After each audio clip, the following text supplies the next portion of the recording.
प्यारे विद्यार्थियों, आप सभी को मेरा नमस्कार। मैं डॉक्टर नेमीचंद कुमावत, सहायक आचार्य हिंदी विषय, राजकीय महाविद्यालय की आपके एस बीए प्रथम वर्ष विषय हिंदी साहित्य के द्वितीय प्रश्न पत्र की आज की इस ऑनलाइन कक्षा में मैं आप सभी का हार्दिक अभिनंदन और स्वागत करता हूँ। प्यारे विद्यार्थियों, जो इस द्वितीय प्रश्न पत्र से जुड़ी जो पिछली ऑनलाइन कक्षाएं हुई थी, उसमें हमने आपके 40 अंकों का जो पाठ्यक्रम है भाषा विज्ञान से संबंधित इन 20-20 अंकों के 2 प्रश्न उसमें से आएंगे मुख्य परीक्षा में, तो उनको हमने मॉडल आंसर के रूप में प्राय हर विषय वस्तु को, हर पाठ्य वस्तु हम पढ़ चुके हैं। साथ ही आपकी जो 60 अंकों का जो पाठ्यक्रम है 20-20 अंकों के, जिस पर 3 प्रश्न आने वाले हैं मुख्य परीक्षा में, वो है हिंदी साहित्य का संक्षिप्त इतिहास। यानी हिंदी साहित्य का जो इतिहास 4 कालखंडों में विभक्त है: आदिकाल, भक्तिकाल, रीतिकाल और आधुनिक काल। तो हमने पिछली ऑनलाइन कक्षाओं में आदिकाल से संबंधित पाठ्यवस्तु को पढ़ लिया है, भक्तिकाल से जुड़ी हुई समस्त विषय वस्तु का हमने मॉडल आंसरों के रूप में पढ़ लिया है, और रीतिकाल, आज की इस ऑनलाइन कक्षा से रीतिकाल से जुड़ी हुई पाठ्यवस्तु भी हम पढ़ चुके पूर्ण कर लेंगे। यानी कहने का तात्पर्य 4 कालखंडों में से 3 कालखंडों को हम पढ़ चुके हैं। एक तरह से आज की ऑनलाइन कक्षा से वो समाप्त हो जाएगा। आदिकाल, भक्तिकाल और रीतिकाल तक का अध्ययन हम कर चुके हैं, एक ही कालखंड शेष बचा है। तो एक तरह से इस प्रश्न पत्र का जो पाठ्यक्रम है वो आपके 90% हो जाएगा। और जो प्रथम प्रश्न पत्र का जो पाठ्यक्रम है, जिसको हमने अभी पीछे की केवल आपके जो बाहरी अध्याय हैं उनमें से हम 8 अध्यायों पर अध्ययन कर चुके हैं। 4 ही अध्याय शेष हैं, यानी 80% कोर्स आपका प्रथम प्रश्न पत्र में हो गया और 90% कोर्स आपके इस द्वितीय प्रश्न पत्र का हो जाएगा। जो अब शेष हैं वो आगामी ऑनलाइन कक्षा में हम पूर्ण कर लेंगे। तो अब एक तरह से आपके 4 अध्याय मात्र प्रथम प्रश्न पत्र में शेष हैं, और एक आधुनिक काल से जुड़ी हुई काव्यगत प्रवृत्तियाँ, यानी एक तरह से भारतेंदु युग, द्विवेदी युग, छायावाद, प्रगतिवाद, प्रयोगवाद, नई कविता, इन सभी पर हम चर्चा करेंगे। तो ये एक तरह से 10-15% का कोर्स ये हैं जो हम अगली ऑनलाइन कक्षा में इसमें पढ़ेंगे। तो आज की इस ऑनलाइन कक्षा से ये रीतिकाल पूर्ण होगा। तो देखिए, हम पिछली ऑनलाइन कक्षा में 9वीं काव्य प्रवृत्ति तक हम चर्चा कर चुके थे। उसी क्रम को जारी रखते हुए आज हम 10वीं काव्य प्रवृत्ति से आरंभ कर रहे हैं। कवि और आचार्य बनने की प्रवृत्ति। रीतिकाल के प्राय सभी कवियों पर आचार्य बनने की धुन सवार थी। रीतिकालीन कवियों से पूर्व हिंदी की किसी भी कवि ने काव्यांगों पर इस तरह से बढ़ चढ़ करके कोई ग्रंथ नहीं लिखा जिस तरह से रीतिकाल के कवियों ने काव्यशास्त्रीय अंगों पर लिखा है। इन कवियों ने काव्यांगों का वर्णन किया है, यानी छंद, अलंकार, रस, काव्य गुण, काव्य रीतियाँ, शब्द शक्तियाँ, नायक नायिका भेद, इन सभी पर इन्होंने बढ़ चढ़ करके वर्णन किया है। अतः इनको कवि के साथ साथ आचार्य कवि भी कहा गया है। रीति ग्रंथ लिखने में जिस परिपक्वता और अनुभव की आवश्यकता होती है या ज़रूरत पड़ती है, वो इन कवियों में प्राय दिखाई नहीं देता है। यानी जो मौलिकता होनी चाहिए वो इन कवियों में नहीं है। इन्होंने तो केवल संस्कृत भाषा में लिखे हुए जो लक्षण ग्रंथ थे उनका केवल हिंदी भाषा में, यानी ब्रज भाषा में इस रीतिकाल में आकर के अनुवाद मात्र कर दिया। इसलिए इनके द्वारा जो लक्षण ग्रंथ प्रस्तुत किए कवि और आचार्य बनने की होड़ में, उनमें मौलिकता का सर्वथा अभाव है। मौलिकता कहीं नहीं झलकती, अपने दिमाग का इन्होंने कहीं प्रयोग नहीं किया, केवल मात्र संस्कृत भाषा का हिंदी भाषा में अनुवाद मात्र कर दिया है। अगली काव्य प्रवृत्ति है षड ऋतु और बारहमासा वर्णन। रीतिकाल में श्रृंगार के संयोग और वियोग दोनों पक्षों की प्रधानता रही है। नायक नायिका के सुख दुख को ऋतुओं के माध्यम से प्रकट किया गया है। षड ऋतु में संयोग सुख चित्रण अधिक होता है, जिसमें होली, उपवन, विहार करना, भ्रमण करना, हिंडोले यानी सावन के महीने में झूले झूलना आदि का वर्णन एक तरह से षड ऋतु वर्णन में आता है, संयोग सुखों में आता है। जबकि बारहमासा में वियोग के दुखों का वर्णन किया जाता है। जिसमें वियोगिनी नायिका की दशा जो होती है वो 12 महीने की ऋतुओं के आधार पर उत्तरोत्तर जिस तरह से वो बढ़ती हुई बताया जाता है, उसकी मार्मिक चित्रण, उसकी व्याकुलता, वियोग वेदना का चित्रण 12 मासा वर्णन में किया जाता है। तो ऋतुकाल में षड ऋतु और 12 मासा वर्णन की प्रवृत्ति हमें दृष्टिगोचर होती है। अगली जो काव्य प्रवृत्ति है नक्सिक वर्णन की प्रवृत्ति। रीतिकालीन कवियों ने नायिका के सौंदर्य वर्णन में नक्सिक वर्णन की प्रवृत्ति को अपनाया है। कवियों का ध्यान उसके शरीर के समस्त अंग प्रत्यंगों पर एक तरह से अधिक गया है।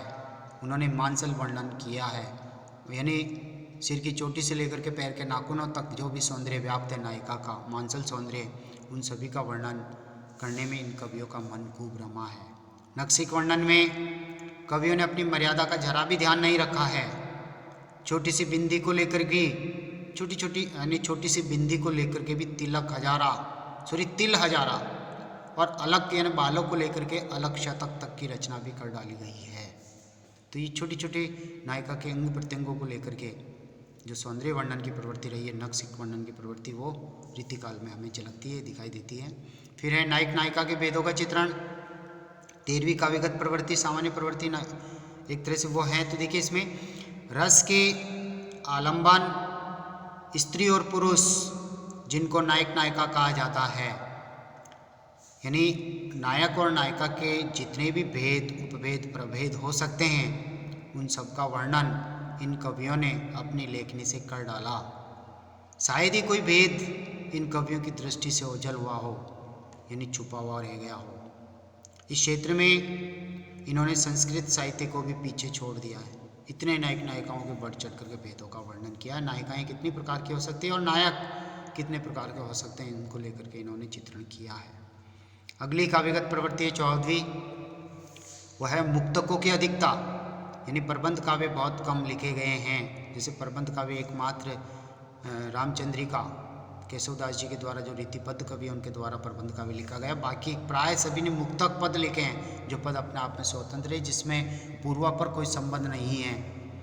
तो रीतिकालीन कवियों की काव्य रचना का मुख्य उद्देश्य तत्कालीन राजाओं एवं रईसों की रसिकतामयी प्रवृत्ति को संतुष्ट करना था। उस समय के कवि राज दरबारी वातावरण से घिरे हुए थे। ऐसी स्थिति में चमत्कार प्रदर्शन करते हुए या चमत्कार दिखा करके प्रशंसा प्राप्त करने के लिए उन कवियों को मुक्तक शैली ही अधिक अनुकूल जान पड़ी या अधिक अनुकूल लगी। इसलिए मुक्तक काव्यों की रचना ही अधिक हुई है, प्रबंध काव्यों की रचना बहुत ही कम हुई है। आचार्य शुक्ल जी के शब्दों में, यानी आचार्य रामचंद्र शुक्ल जी के शब्दों में, मुक्तक प्रबंध की विस्तृत वनस्थली का एक चुना हुआ गुलदस्ता है। यानी मुक्तक प्रबंध काव्य जो है एक विस्तृत वनस्थली और उसका एक चुना हुआ गुलदस्ता है। जिस तरह से विस्तृत वनस्थली में कितना आनंद मिलता है, रस में डूबा जाता है, और जिस तरह से गुलदस्ते को देख करके केवल रस के छींटे पड़ते हैं, तो उसी तरह से मुक्तक काव्य हैं। अतः कवियों ने इसमें रुचि दिखाई। साथ ही तत्कालीन समाज भी ऐसी रचनाओं को पसंद करता था, इसलिए मुक्तक काव्य ही रीतिकाल में अधिक लिखे गए हैं। अगली काव्य प्रवृत्ति 15वें नंबर की प्रवृत्ति, वह है वीर काव्य की रचना। रीतिकाल में मुसलमानों के शासन के विरुद्ध हिंदू राजा हथियार उठाने लग गए थे, यानी जगह जगह विद्रोह होने लग गए थे। औरंगजेब के अत्याचारों के विरुद्ध दक्षिण भारत में शिवाजी ने, पंजाब में गुरु गोविंद सिंह जी ने, राजस्थान में जसवंत सिंह जी ने और दुर्गादास जी आदि खड़े हो गए थे। अतः कुछ कवियों ने राजाश्रय में रहकर अपने आश्रयदाताओं की वीरता का और शौर्य प्रदर्शन का जबरदस्त वर्णन भी किया है। इनमें भूषण कवि, पद्माकर, सूदन और लाल कवि प्रमुख रूप से उल्लेखनीय हैं। जैसे भूषण कवि ने शिवाजी के ऊपर शिवा बावनी, छत्रसाल जी के ऊपर छत्रसाल दशक जैसी वीर रस की ओजस्वी वाणी में रची रचनाएं प्रस्तुत की है। 16वीं काव्य प्रवृत्ति है ब्रजभाषा की प्रधानता। ब्रजभाषा इस युग की प्रमुख साहित्यिक भाषा थी। ये काल ब्रजभाषा की चरम उन्नति का काल है, यानी रीतिकाल के प्राय सभी कवियों ने ब्रजभाषा का प्रयोग किया है, जबकि भक्ति काल में भी ब्रजभाषा का प्रयोग हुआ है। जैसे संत कवियों ने तो केवल सदुकड़ी भाषा का, पंचमेल खिचड़ी भाषा का प्रयोग किया, भक्ति काल में सूफी कवियों ने लौकिक अवधि का प्रयोग किया, और जो कृष्ण मार्गी जो काव्य धारा है उनमें सभी में एक तरह से ब्रजभाषा का प्रयोग है, चाहे सूरदास जी हो, चाहे अष्टछाप के 8 कृष्ण भक्त कवि हों, सभी ने ब्रजभाषा में अपनी काव्य रचनाएं प्रस्तुत की। लेकिन मात्र राम भक्ति काव्य धारा में तुलसीदास जी एक ऐसे हैं जिन्होंने अवधि और ब्रज दोनों पर समान अधिकार रखते हुए काव्य भाषा इन दोनों भाषाओं में रचना की। लेकिन यहाँ रीतिकाल में मात्र ब्रजभाषा का ही प्रयोग हुआ, इसलिए चरम उन्नति का काल इस ब्रजभाषा के दृष्टिकोण से रीतिकाल को कहा जा सकता है। इस भाषा में विशेष निखार, मधुरता एवं प्रांजलता का, यानी एक तरह से परिष्कार का जो समावेश हुआ है, और भाषा में इतनी प्रौढ़ता आई कि भारतेंदु काल तक कविता के क्षेत्र में इसका आधिपत्य रहा है। यानी आधुनिक काल का जो प्रथम काव्यधारा भारतेंदु युग तक ब्रजभाषा कविता की भाषा बनी रही। द्वितीय युग में चल करके धीरे धीरे खड़ी बोली को प्रतिष्ठित किया जाने लगा, फिर खड़ी बोली का एक तरह से हिंदी भाषा का मानक रूप निर्धारित हुआ, और कविता के क्षेत्र में मैथिली शरण गुप्त, अयोध्या सिंह उपाध्याय, हरिओद आदि फिर खड़ी बोली में काव्य रचनाएं लिखने लगे थे। लेकिन फिर भी भारतेंदु युग के जो कवि है वो ब्रजभाषा में ही काव्य रचनाएं लिखते थे। 17वीं अंतिम काव्य प्रवृत्ति को और हम आगे बढ़ रहे हैं। अंतिम काव्य प्रवृत्ति विविध छंदों का प्रयोग। रीतिकाल में अधिकतर कवित, सवैया और दोहे जैसे छंदों का प्रयोग किया गया है। यद्यपि बीच बीच में छप्पे, बरवे, हरिपद आदि छंदों का प्रयोग भी देखा जा सकता है, किंतु रीतिकालीन कवियों की दृष्टि सवैया और दोहे में ही अधिक रमी है, क्योंकि ये छंद ब्रजभाषा की प्रकृति के अनुकूल जान पड़ते हैं। जैसे गणानंद कवि हैं, उन्होंने कवित और सवैयों में ही अपनी सारी बात लिखी है। देवदत्त कवि ने सवैये लिखे हैं, कवित लिखे हैं। यानी भूषण कवि ने जिस तरह से कवित्वों में अपनी बात कही है, तो कहने का तात्पर्य कवित और सवैया ये दो प्रसिद्ध छंद रीतिकाल के रहे हैं, और बाकी से अन्य छंदों का प्रयोग भी इन्होंने किया है। बिहारी जी जैसे दोहे छंद में बिहारी सत्सई लिख डाली है, वृंद कवि ने वृंद सत्सई दोहे में लिख डाली है। अब हम निष्कर्ष की ओर बढ़ते हैं। हमने 17 काव्यगत प्रवृत्तियों पर चर्चा की है। रीतिकाल में प्रमुख जो विशेषताएं उभरती हैं उन 17 विशेषताओं 17 बिंदुओं में हमने चर्चा की है। अब हम निष्कर्ष की ओर आगे बढ़ते हैं। उपर्युक्त विवेचन के आधार पर यह कहा जा सकता है कि आचार्यत्व और श्रृंगारिकता रीतिकालीन काव्य की दो प्रमुख प्रवृत्तियां थी, यानी आचार्यत्व प्रदर्शन और श्रृंगार रस का बढ़ चढ़ करके दोनों पक्षों का वर्णन, जिनके साथ साथ अनेक काव्यगत प्रवृत्तियां भी विकसित हुई।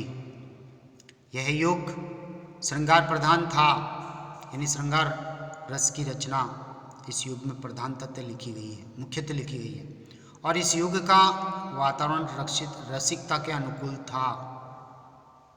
चमत्कार प्रदर्शन की प्रवृत्ति के कारण अलंकरण तथा उक्ति वैचित्र्य का समावेश भी हुआ है। भक्ति, नीति और वीरता को भी इस काल के कवियों ने स्थान दिया है। लक्षण ग्रंथों की रचना भी खूब हुई है। इन काव्यों का केंद्र बिंदु सर्वत्र नारी रही है, यानी नारी का प्रेम, नारी के प्रति प्रेम भावना को लेकर के कविता लिखी गई है। एक तरह से नायिका ही इस काल की काव्य की प्रेरणा स्रोत है, जिसे इन कवियों ने मानवीय व्यक्तित्व से वंचित करके नायिका के विविध भेदों के रूप में उसे एक उपभोग की वस्तु के रूप में प्रस्तुत किया है। उसे केवल एक भोग्य वस्तु माना है, जिसका केवल उपभोग ही किया जा सकता है, यानी उसके उच्चतम गुणों की ओर, उसके उदार और मान गुणों की ओर, उसके पूज्य रूप की ओर इन कवियों की दृष्टि गई ही नहीं। अतः इस दृष्टिकोण से इन्होंने इन नायिकाओं के मार्शल रूप और अश्लीलता की हद तक जिसका चित्रण इन्होंने कर दिया, रूप सौंदर्य का चित्रण, तो कहने का तात्पर्य इस दृष्टि से उनका जो सौंदर्य चित्रण की जो दृष्टि रही है वो एक तरह से संकुचित रही है, वो अश्लीलता की उसमें वो आती है। तो प्यारे विद्यार्थियों, आज की इस ऑनलाइन कक्षा से हमने हिंदी साहित्य के इतिहास के 4 कालखंडों में से 3 कालखंडों के पाठ्यक्रम को पूर्ण कर लिया है। अब एक शेष आधुनिक काल आपके शेष रहता है, जिसको हम अगली ऑनलाइन कक्षाओं में पढ़ेंगे। इस ऑनलाइन कक्षा से एक तरह से आपके 85% यानी एक तरह से 90% तक का कोर्स, 85-90 तक के बीच का आपका कोर्स हो चुका है। एक ही कालखंड शेष है। हमने हिंदी भाषा से जुड़ा हुआ 60 अंकों का पाठ्यक्रम पढ़ लिया है, और ये जो 60 अंकों में विभक्त ये 4 कालखंड हैं, उनको भी एक तरह से 3 कालखंड, आदिकाल, भक्तिकाल और रीतिकाल को हम पढ़ चुके हैं। एक अब आधुनिक काल शेष है, जो अगली ऑनलाइन कक्षाओं में पढ़ेंगे।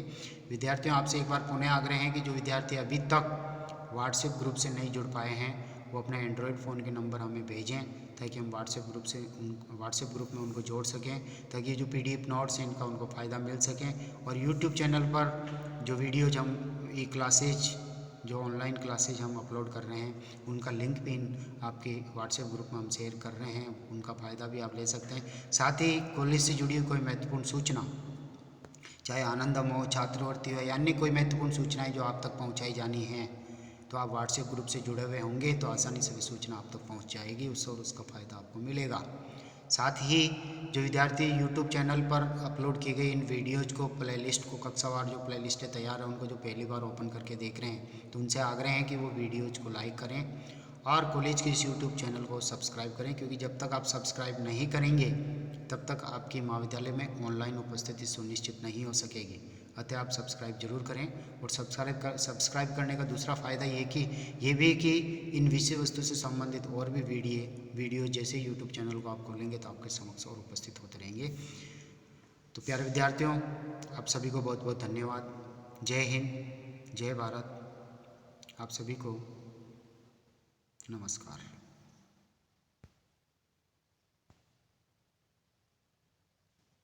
Thank you.